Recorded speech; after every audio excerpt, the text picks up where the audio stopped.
साथियों, कहने के लिए तो ये आम चुनाव है। 5 साल में 2 बार चुनाव होता है। एक बार लोकसभा के लिए, जिस समय देश का प्रधानमंत्री को चुनने का समय आता है, और एक समय राज्य के लिए चुनाव होता है, जिस समय राज्य का मुखिया मुख्यमंत्री को चुनना होता है। साथियों, लेकिन इस बार का जो चुनाव है वो खास है। इस बार का जो चुनाव है, सही मायने में कहिए तो ये आजादी की लड़ाई है। साथियों, जैसे कभी हमारे पूर्वज ने आजादी की लड़ाई लड़ा था, अंग्रेज को मार के भगाया गया था, पहले ये देश गुलाम था, लड़ाई लड़ा, ना जाने कितने हजारों लाखों हमारे पूर्वज शहीद हुए, तब जाके देश आजाद हुआ। और जब देश आजाद हुआ तो बाबा साहब भीमराव अम्बेडकर ने एक संविधान बना के हमें दिया, और वो संविधान में हमें सर उठा के जीने के लिए एक लोकतंत्र दिया। लेकिन आज वो लोकतंत्र जो है वो खतरे में है। साथियों, कुछ लोग साजिश के तहत इस देश को, संविधान को बदलने की बात कर रहा है। साथियों, इसलिए साथियों, ये फिर वही समय आ गया, जैसे हमारे पूर्वज ने देश की आजादी के लिए लड़ाई लड़ा, उसी तरीके से आज हम सबको मिलकर अपनी आजादी के लिए लड़ाई लड़ने की आवश्यकता है। साथियों, जैसे आप लोग हिटलर के बारे में सुने होंगे, वो हिटलर जिनको सिर्फ चुनाव जीतना था, और चुनाव जीतने के लिए वो राजा ने बहुत सारे वादा किए।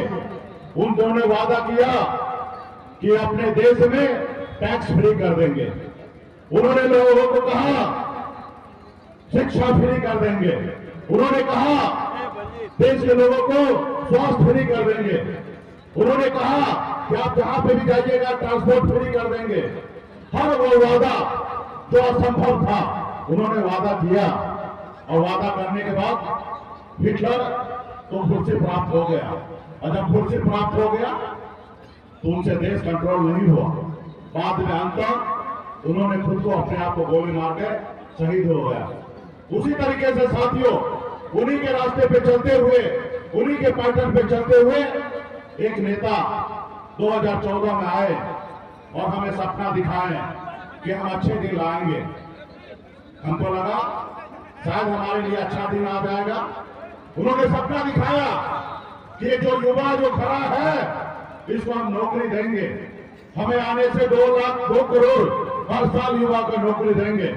हमारा युवा को लगा सही में हम लोग परेशान हैं, दर दर भटक रहे हैं, जवानी खत्म हो रहा है, घर परिवार में इज्जत नहीं मिल रहा है, अच्छे जगह शादी नहीं हो रहा है, क्योंकि हम बेरोजगार हैं। उन्होंने गलती करके मोदी जी को वोट दे दिया। फिर मोदी जी ने कहा कि देश से बाहर जो काला धन है उसको लाएंगे और सबके खाता में 15-15 लाख रुपया दे देंगे ताकि आप लोग आज कीजिएगा। और हमारे युवा, हम लोगों को लगा सही में विदेश में बहुत काला धन है और वहां से आएगा 15-15 लाख रुपया मिलेगा, तो दिल्ली, बम्बई, कलकत्ता क्यों जाना है नौकरी करने के लिए, अपने गांव में रहकर, अपने घर पे रहकर मजा काटेंगे। लेकिन क्या हुआ, तो सारे के सारे वादे झूठे हुए। उनको सत्ता तो प्राप्त हो गया, हम लोगों ने उनके अच्छे दिन ले आए, लेकिन आज भी हम भूल रहे हैं कि आज हमारा अच्छा दिन कब आएगा। साथियों, हमारा अच्छा दिन कब आएगा। आज वो संविधान बदलने की बात कर रहा है, उसको गरीब पिछड़ा से कोई लेना देना नहीं है। वो नागपुर में जो संविधान बना हुआ है, उस संविधान के तहत देश को चलाना चाहता है। बाबा साहब का संविधान से देश नहीं चलाना चाहता है। साथियों, उनको किसी तरीके से गरीब पिछड़ा पसंद नहीं है। आप जीता जागता उदाहरण मुझे ले लीजिए। मैं गरीब मछुआरा परिवार में जन्म लिया, संघर्ष किया, उस घर में जन्म लिया जिस घर में 2 दिन मछली ना मारा जाए तो तीसरे रोज घर पे खाना नहीं बनेगा। ऐसे गरीब परिवार में जन्म लिया, गरीबी से लड़ते लड़ते जूझते जूझते मात्र 18 साल की उम्र में अपने गांव परिवार को छोड़कर बम्बई जैसे शहर चला गया। वहां मेहनत किया, मजदूरी किया, 900 रुपए महीने पे मैं नौकरी करता था, लेकिन संघर्ष के बदौलत बम्बई जैसे शहर में झंडा गाड़ा मैंने। फिर मैंने देखा कि लोग चांद पे घर बनाने के लिए सोच रहा है, लेकिन हमारे लोगों के लिए इस धरती पर रहने के लिए घर नहीं है। फिर मैं बम्बई के ऐशो आराम जिंदगी को छोड़कर अपने बिहार में आकर अपने लोगों के हक अधिकार के लड़ाई लड़ने लगा, संघर्ष करने लगा। संघर्ष करते करते आपने देखा 2020 में 4 विधायक हमने बनाया, और हमारे दम पर, हमारे सहयोग से बिहार में सरकार बना। अगर हम समर्थन नहीं देते तो नीतीश कुमार जी का सरकार नहीं बनता और नीतीश कुमार बिहार का मुख्यमंत्री नहीं बनता। हमारे पास वो ताकत था, हमने उनको सरकार बनाया, लेकिन उसके बदले में उन्होंने क्या किया? उसके बदले में उन्होंने हमारे विधायक को खरीद लिया, हमें सरकार से बाहर कर दिया। जो सरकार हमने बनाया था हमें फिर से रोड पे ला दिया, हमें वहीं पे ला दिया। वो देखा एक गरीब मजदूर मोहल्ला का बेटा आज मंत्री बन गया है, इसको रोको, नहीं रोकोगे तो ये काफी आगे निकल जाएगा। उसको मुझसे तकलीफ नहीं था, हमारे समाज से तकलीफ था और उन्होंने हमें हमारी पार्टी को खत्म कर दिया। हमने संघर्ष करते करते यहाँ पे आया है साथियों। इसलिए साथियों भाजपा जो है वो कभी भी SC ST OBC किसी का नहीं हो सकता साथियों, वो सिर्फ वो बड़े अमीर लोगों का है, गरीब का नहीं हो सकता साथियों, गरीब का नहीं हो सकता है। आज बताइए ना, हमारे बाप दादा ने बहुत सारा नेता आए, अटल जी से लेकर नेहरू जी से लेकर तमाम एक से एक नेता आए, उन्होंने देश के लिए बहुत कुछ किया। लेकिन ये मोदी जी क्या कर रहे हैं? देश के जितने भी सरकारी संस्था है उसको बेच रहा है। आप गांव में देखते होंगे किसी का माँ बाप बहुत सारे संपत्ति जमा करके जाते हैं और उसका बेटा अगर कुछ नहीं करता है तो संपत्ति को बेच कर गांव में फुटानी करता है। उसी तरीके से इस देश में आज हमारे सरकारी जितने संस्था है उसको प्राइवेट के हाथों में दिया जा रहा है, सबको बेचा जा रहा है और फुटानी कर रहे हैं और कह रहे हैं कि हमारा देश आगे बढ़ रहा है। अरे भाई देश कैसे आगे बढ़ रहा है? आप हमारी संपत्ति को बेच रहे हैं, सभी को प्राइवेट कर रहे हैं और कह रहे हैं कि हमारा देश आगे बढ़ रहा है। हमारा रोजगार युवा बेरोजगार है और आप कह रहे हैं कि देश हमारा आगे बढ़ रहा है। अभी रिपोर्ट आया है दुनिया में हमें विकासशील देश से हमारा भारत को पीछे कर दिया गया, तो आज हम कह रहे हैं कि देश विकास कर रहा है। आज देश के ऊपर कर्ज जो पहले था, पहले 3,70,000 करोड़ रुपया एक साल में कर्ज में हम लोग इंटरेस्ट भरते थे, ब्याज भरते थे। आज 10.5 लाख करोड़ रुपया हमें इंटरेस्ट ब्याज भरना पड़ता है।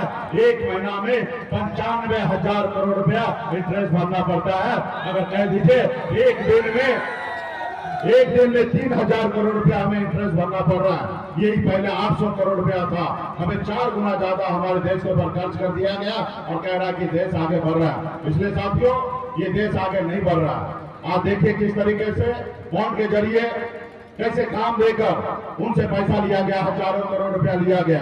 कैसे ED CBI को नोटिस भेजकर उनको डराकर हजारों करोड़ रुपया का उनसे रिश्वत लिया गया। इसलिए साथियों हमें ऐसे लोगों को सत्ता से बाहर करने की आवश्यकता है। सामाजिक न्याय के लिए मजबूत करने के लिए, बाबा साहब भीमराव अम्बेडकर को सपना को साकार करने के लिए हमें देश में सरकार लाने की आवश्यकता है। और निश्चित तौर पे राहुल गांधी जी का भी नारा है कि देश में जिस जाति जिस धर्म का जितना संख्या है उनको उतना आरक्षण मिलेगा। इसलिए साथियों मजबूती से हम लोगों को लालू जी के विचारधारा पे काम करने की आवश्यकता है। आपने देखा जब नीतीश कुमार जी पलटकर जब हमारे तेजस्वी भाई के पास आए, बिहार में महागठबंधन का सरकार बना, तो आप देखे होंगे किस तरीके से सामाजिक न्याय मजबूत हुआ। आपने देखा किस तरीके से जाति आधारित गणना हुआ और जब जाति आधारित गणना हुआ तो उसमें पहचान हुआ किस जाति के कितने लोग हैं और कितना पिछड़ा हुआ है।